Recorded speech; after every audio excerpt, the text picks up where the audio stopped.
Assalamu alaikum students. Welcome to the next lecture of network security. Previous lecture के अंदर हमने TCP IP security overview देखा था। हमने ये देखा था कि वो कौन से ऐसे वल्नरेबल पॉइंट्स हैं जहां पर सिक्योरिटी वायलेट हो सकती है और वायलेट होती है, और हम उसको किस तरह से सिक्योर करेंगे वो अब हम आज के और नेक्स्ट कमिंग लेक्चर्स में देखेंगे। सो आज का जो लेक्चर है वो हमारा एप्लीकेशन लेयर सिक्योरिटी के बारे में।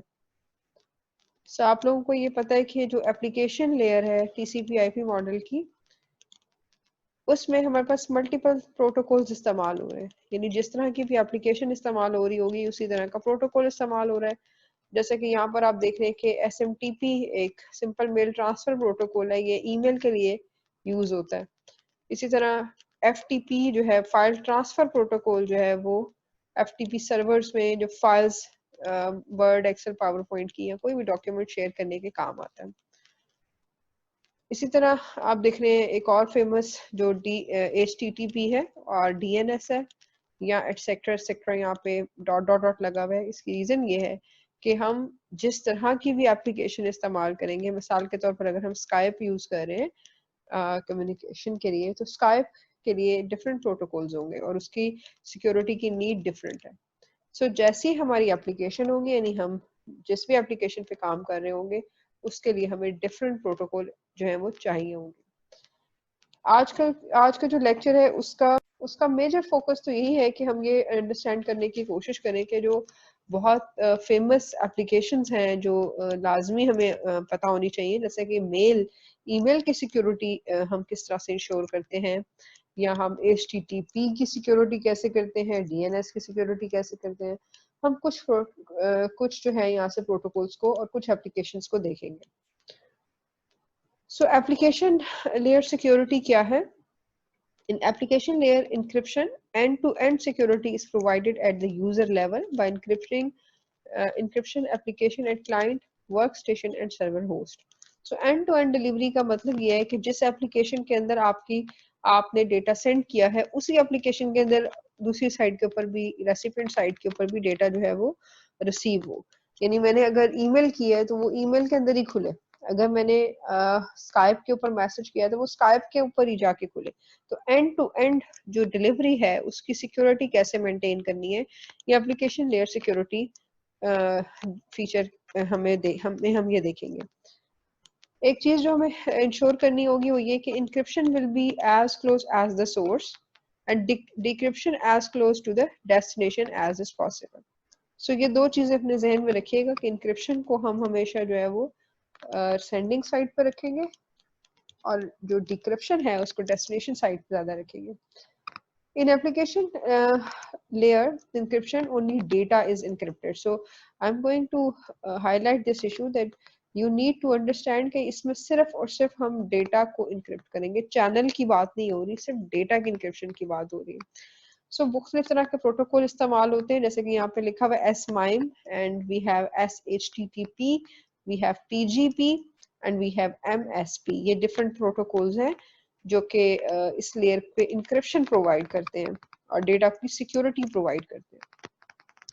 सो जैसे कि मैंने आपको पहले बताया कि एप्लीकेशन जो लेयर है वो लिमिटेड नहीं है प्रोटोकॉल्स पे, बल्कि वो बहुत सारे जो है इनफाइनाइट नंबर ऑफ आप एप्लीकेशन इस्तेमाल कर सकते हैं। तो जिस जिस तरह की एप्लीकेशन होती है उसी तरह की हमें प्रोटोकॉल्स सिक्योरिटी चाहिए। सो मैंने यहाँ पर सिर्फ 3 जो मेजर एस्पेक्ट्स है सिक्योरिटी के वो यहाँ पे रखे हैं, जिसमें पहला है email security, then we have DNS security, then we have HTTP security. So let's start with the email security. So students, why we study email security?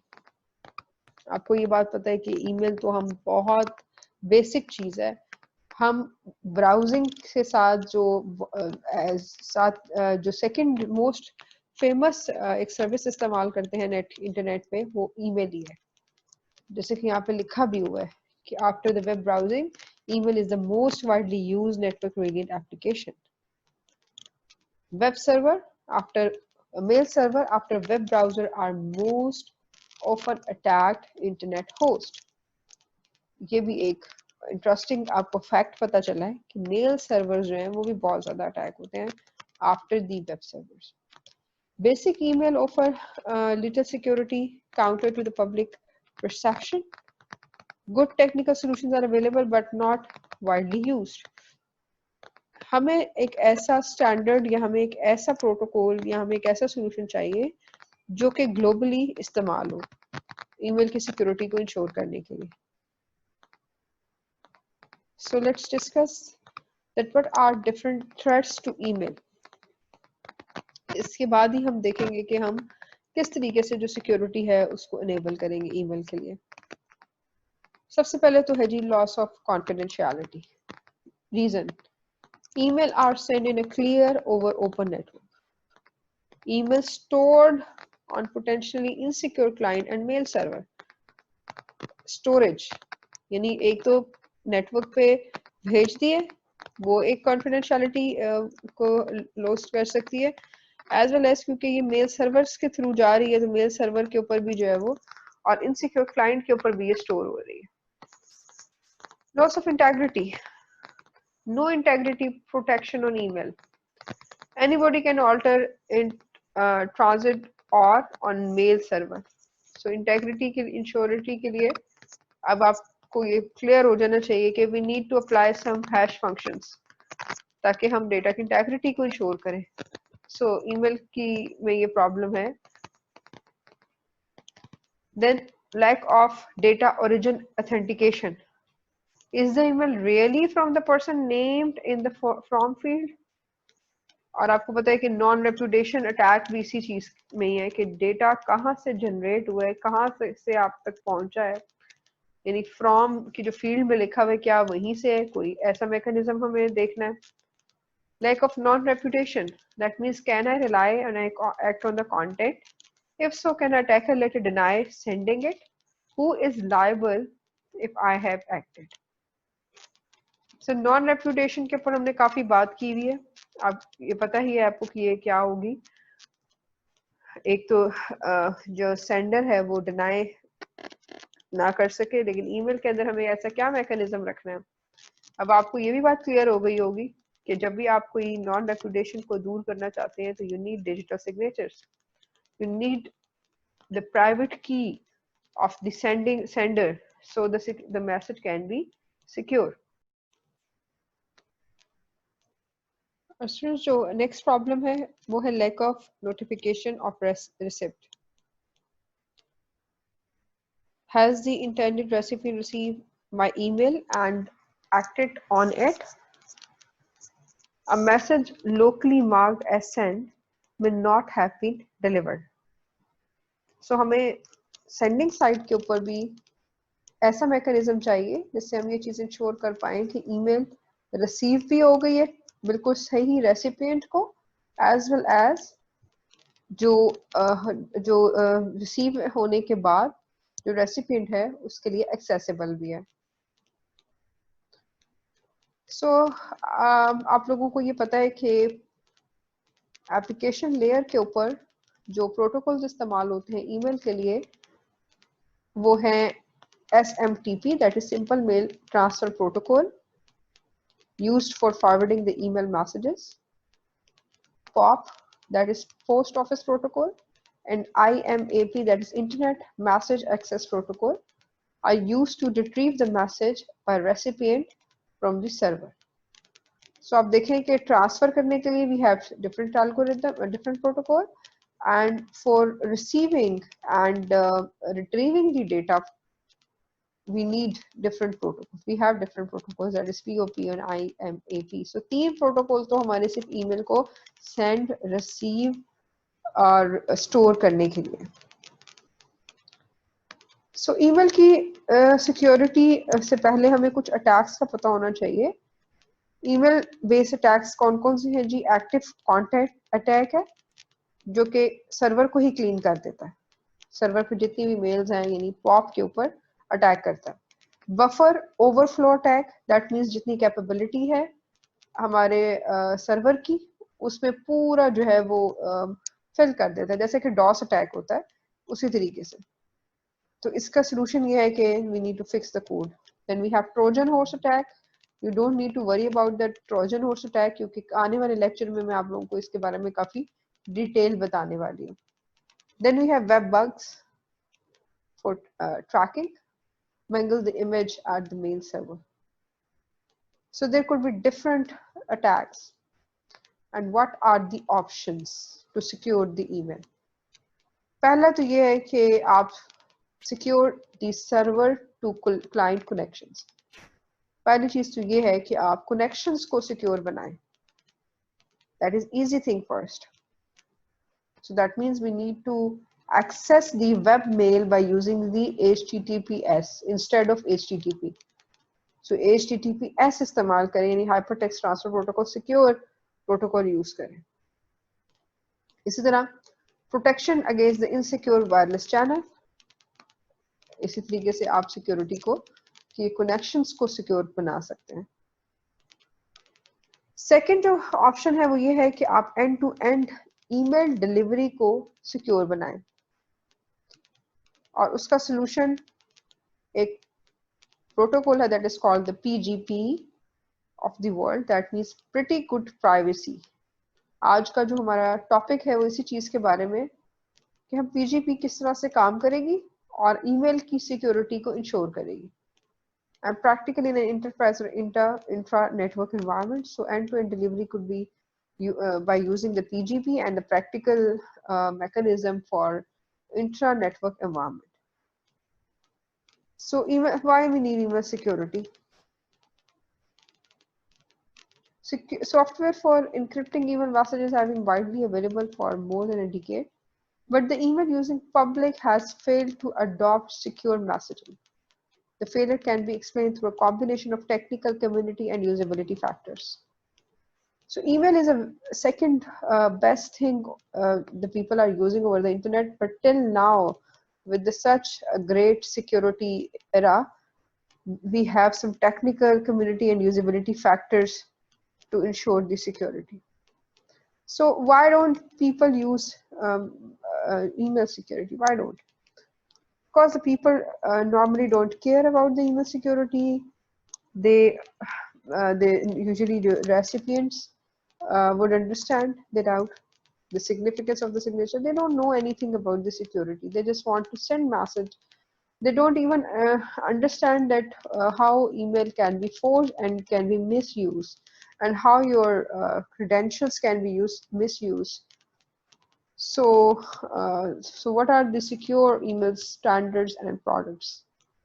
दो products जो अभी भी इस्तेमाल हो रही हैं, एक है PGP that is pretty good privacy and S-MIME. ये दो जो है ये पहले इस्तेमाल होती थी जो अब इस्तेमाल नहीं हो रही, that is PEM Privacy Enhanced Mail and X.400. ये दोनों obsolete हो चुकी हैं, लेकिन PGP और S-MIME जो है वो अभी भी इस्तेमाल होती हैं. So let's start with the pretty good privacy. That is a freeware open standard. आपको इसके लिंक भी लिखा हुआ नजर आ रहा है, ये यहाँ से आप देख भी सकते हैं. Open PGP specific RFC 2440 and defined by IETF Open PGP Working Group, और ये इसका लिंक पड़ा हुआ है. Available as plugin for popular email clients and also used as standalone software. So that is a software for email security. ये standard की snapshot है कि स्टैंडर्ड कब कैसे रजिस्टर हुआ और इसका पर्पस क्या था. हम इसका पर्पस ही पढ़ लें. The standard establish acceptable criteria for public key infrastructure and pretty good privacy technology used for ensuring the authenticity, integrity, confidentiality, and reliability of digital transactions conducting with or by the state of Arizona. So initially ये Arizona में इस्तेमाल हुआ और उसके बाद ये world wide जो है वो यूज होता रहा. So pretty good privacy के बारे में क्या कहा जाता है? If all the personal computers in the world 260 million were put to work on a single PGP encrypted message, it would still take an estimated 12 million times of age of the universe on average to break a single message. So security को बताने के लिए कि PGP कितना secure है, 260 million devices भी अगर मिल जाएं तो 12 मिलियन टाइम ऑफ एजेस जो है वो चाहिए होंगे इसको ब्रेक करने के लिए। तो ये स्टैंडर्ड के टाइम पे ये लिखा गया था, लेकिन अनफॉर्चुनेटली आज कल के दौर के मुताबिक ये स्टेटमेंट जो है ये चेंज हो गई है, और अगेन ये जो प्रीटी गुड प्राइवेसी के बावजूद भी जो हमारे मैसेजेस है वो फोर्ज भी हुए हैं और मिसयूज भी हुए हैं। So PGP is an email security program written by Phil Zimmerman based on an IDEA algorithm for encryption of plain text and uses the RSA public key algorithm for encryption of a private key. PGP incorporates tool for developing a public key trust model and public key certificate management. So आपको इस चीज से जहन में ये बात आनी चाहिए कि एक तो ये एल्गोरिदम इस्तेमाल करेगा इंक्रिप्शन करने के लिए जिसका नाम IDEA है, जो कि बहुत हद तक डेस से मिलता जुलता है। Then we have RSA. RSA is a public key cryptography algo where we use the two keys for public and private key encryption, as well as the PGP will use the certificates, digital certificates as well. So PGP, more about the PGP is an open source, freely available software package for email security. It provides authentication, confidentiality, compression. ये एक नया feature है, compress भी करता है, email compatibility and segmentation and reassembly. तो बहुत सारे फीचर्स जो हैं वो ये प्रोटोकॉल प्रोवाइड करता है। So let's discuss these PGP services. सबसे पहले हम देखते हैं डिजिटल सिग्नेचर्स प्रोवाइड करता है। कैसे प्रोवाइड करता है जी? बाय यूजिंग द डीएसएस और एसएचए और आरएसए एसएचए। ये फीचर्स आपने देखनी है। Hash code of a message is created by using the SHA. The message digest is encrypted using DSS or RSA with the sender's private key and include with the message. तो पहली बात तो ये है कि डिजिटल सिग्नेचर्स प्राइवेट की के जरिए से, यानी सेंडर की प्राइवेट की के जरिए से ऐड किए जाते हैं और ये वाले एल्गोरिदम्स प्रोटोकॉल्स यूज होते हैं। मैसेज इंक्रिप्शन करता है, कैसे करेगा? Triple DES, Diffie Hellman, RSA, then CAST IDEA और बहुत सारे डिफरेंट प्रोटोकॉल्स को इस्तेमाल करके मैसेज की इंक्रिप्शन करेगा। ये इसकी डिस्क्रिप्शन में लिखी हुई है। A message is encrypting using cast 128, IDEA or 3DES with the one-time session key generated by the sender. The session key is encrypted using the Diffie-Hellman or RSA with the recipient public key and included with the message. तो पहला काम है digital signature यानी private key of sender इस्तेमाल करना। दूसरा इसका major काम है मैसेज की इंक्रिप्शन प्रोवाइड करना। तीसरा काम है जी कंप्रेशन करना यानी जिप करना। A message may be compressed for stronger or transmitting using zip.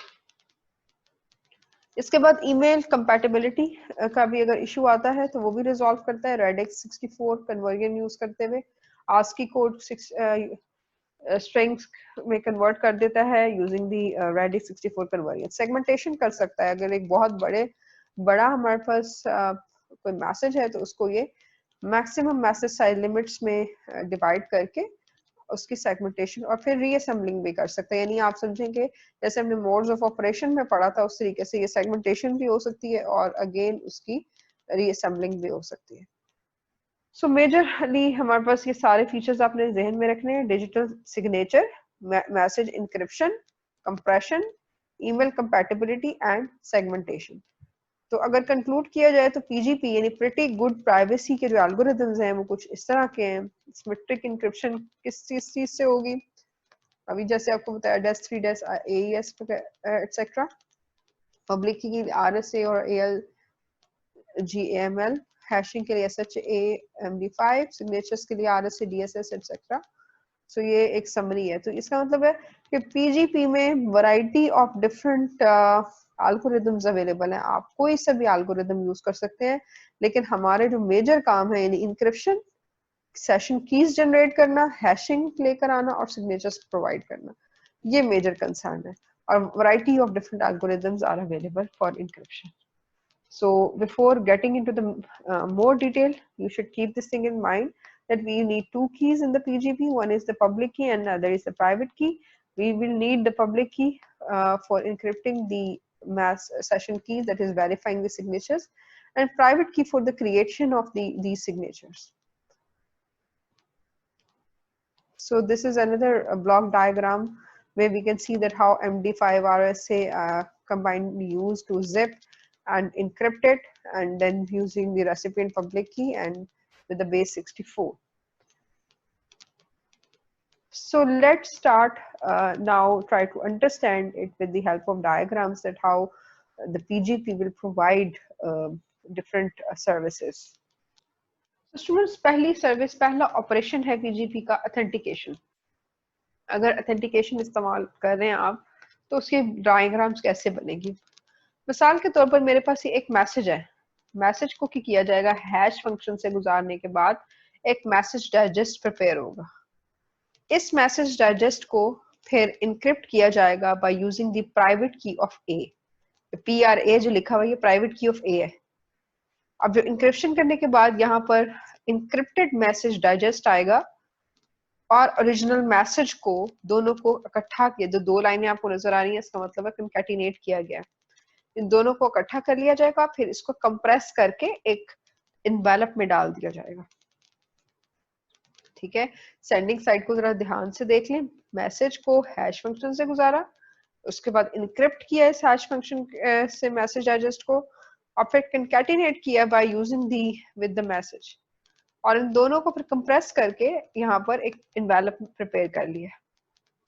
अब रेसिपिएंट साइड के ऊपर हमारे पास जो पैकेट बना है, उसमें एक तो ओरिजिनल मैसेज है.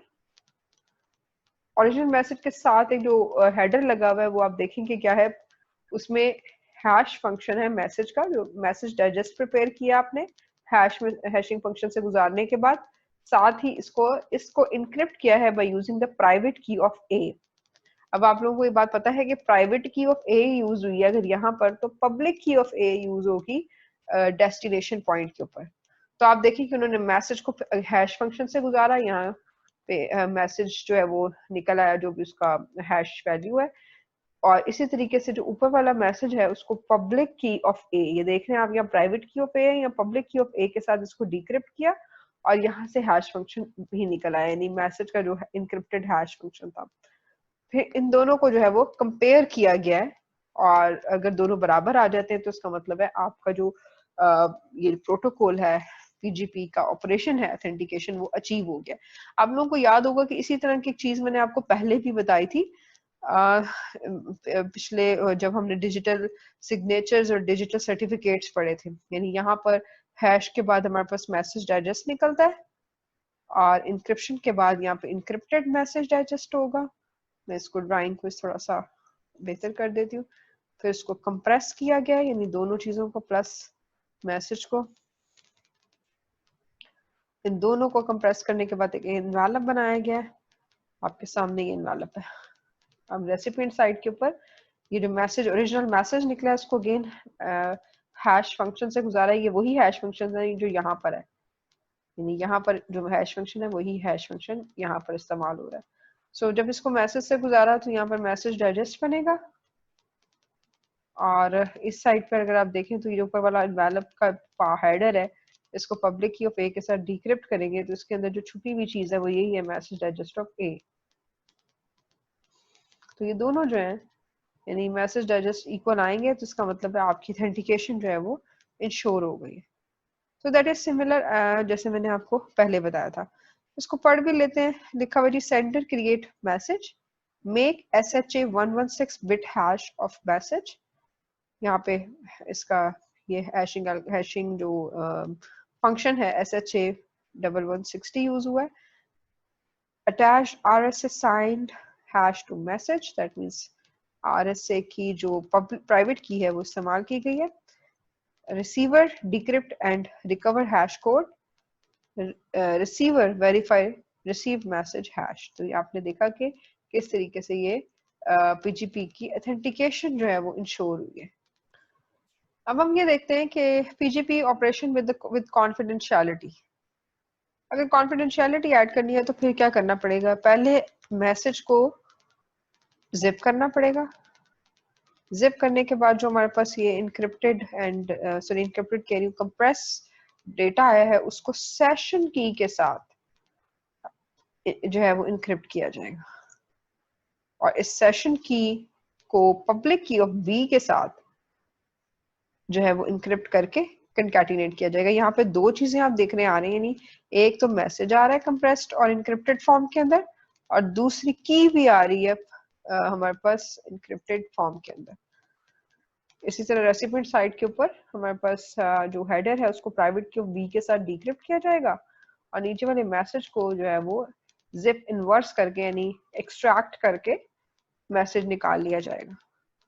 So per day इसको sender from 128 bit random session key, encrypt message with session key, and then attaches the session key encrypted with RSA। आप देख रहे हैं कि public key of B इस्तेमाल हुई है यहाँ पे session key को encrypt करने के लिए।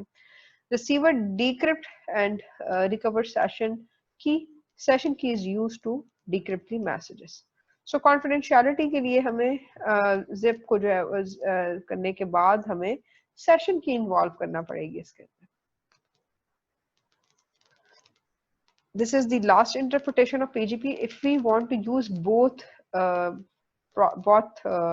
services, that means we want to use the authentication and confidentiality, then you can understand that this will be the combination of both diagrams. Initially message को क्या करेंगे हम hash function से गुजारेंगे, message digest बन गया हमारे पास यहाँ पे, उसको इनक्रिप्ट करेंगे प्राइवेट की के साथ, मैसेज को उठा के कंकैटिनेट करेंगे, फिर उसको जिप करेंगे। ये तो हमारी होगी पहली ड्राइंग, यानी ऑथेंटिकेशन के लिए हमने जो काम किया है। मैं यहाँ पर लाइन लगा देती हूँ। उसके बाद हमने क्या किया था कि जिप जो मैसेज आया है यानी जो जिप करने के बाद उसको सेशन की के साथ इनक्रिप्ट किया और पब्लिक की ऑफ बी के साथ इनक्रिप्ट किया। आप देखेंगे यहाँ पर दो चीजें हम for only at the recipient side we are using two keys, private की एंड पब्लिक की। आप देखें, और तीसरी की जो इस्तेमाल हो रही है वो सेशन की इस्तेमाल हो रही है। सो तीन तरह की जो है वो कीज यूज होंगी इसमें।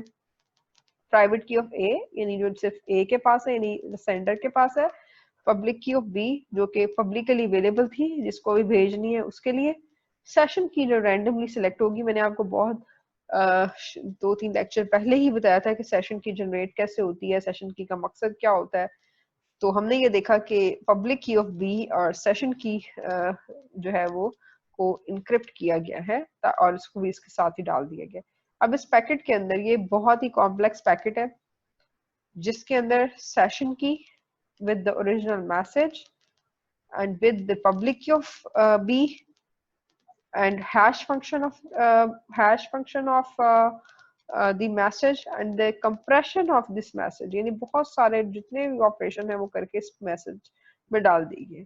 रेसिपिएंट साइड के ऊपर अगेन वो इसमें से जो निकाला गया है मैसेज उसको इनवर्स कंप्रेशन किया गया है, फिर मैसेज आया उसको अगेन हैश फंक्शन से गुजारा गया है, फिर उसको यहाँ पर आप देख रहे हैं कि पब्लिक की के साथ क्योंकि इसको इनक्रिप्ट किया था तो प्राइवेट की ऑफ बी के जरिए से डिक्रिप्ट किया गया, फिर उसको आगे इसके साथ ऐड करके जो यहाँ पे की यूज की गई है इनवर्स कंप्रेशन के लिए, और फिर इसको पब्लिक की ऑफ ए के साथ करके यहाँ से भी हैश फंक्शन निकाला। तो दोनों को फिर कंपेयर किया गया और कंपेयर करने के बाद अगर एक जैसी वैल्यू आती है तो समझें कि आपकी कॉन्फिडेंशियलिटी और ऑथेंटिकेशन दोनों ऐड होगी। ऑथेंटिकेशन कैसे ऐड हुई है? क्योंकि प्राइवेट की ए भी यूज हुई है, पब्लिक की ऑफ बी भी यूज हुई है, सेशन की भी यूज हुई है। सो इसको पढ़ भी लेते हैं। Can use both services on the same message, create signature and attach to the message. Signature create करने का मकसद ये होता है, जब भी मैंने आपको बताया था प्राइवेट की किसी भी सेंडर की इस्तेमाल होगी तो समझे कि उसने अपने डिजिटल सिग्नेचर यूज किए हैं, तो यहाँ पर उसने डिजिटल सिग्नेचर इस्तेमाल किए हैं। Encrypt both the message and signature, ये भी हमने देख लिया। एक तो मैसेज को भी सिक्योर करना है, साथ ही साथ हम जो उसके सिग्नेचर्स आ रहे हैं, सेशन की आ रही है, उसको भी सिक्योर करना है। अटैच RSA और EL-JMAL इंक्रिप्शन सेशन की, जैसे मैंने आपको बताया कि RSA के जरिए से इसको जो है वो अटैच कर दिया जाएगा। तो आप समझें कि जो पहली और दूसरी ड्राइंग आपको बताई गई थी उन दोनों को इकट्ठा कर लिया गया यहाँ पर।